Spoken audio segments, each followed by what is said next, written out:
Usa ka balay ang nahugno tungod sa kakusog sa pagbundak sa uwan sa Upper Siwak, Lusimba, Pardo ning Dakbayan sa Subo. Apan Committee on Infrastructure sa Konseho sa Dakbayan mitataw nga walay pagdahili sa yuta nga nahitabo.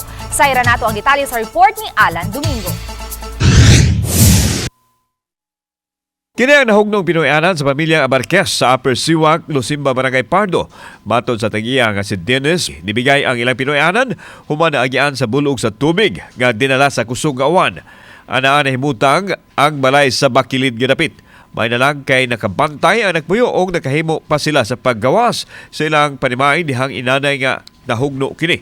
Ang mga punuan sa kanang kuan sa ugat sa kaning sana kining saging mo ari sa dagan mo kuan kay mukali katumba tungod sa humok ng kuan ba. Gisusi si chairman sa Committee on Infra o Flood Control ang dapit. This is not related to landslide ang kaning kuan. The damage to property is a result of the old structure. Unya, obviously, I checked the surrounding. Ang iyang foundations made of wood lang, gipanganay na. Samtang nagtinabangay ang mga higala sa pamilyang Abarques sa pagtukod og payag nga ilang kapuy-an. Muhatag usab ang Cebu City LGU ug ayuda sa apektadong pamilya. Kauban si Clover Lumayag, ako si Alan Domingo.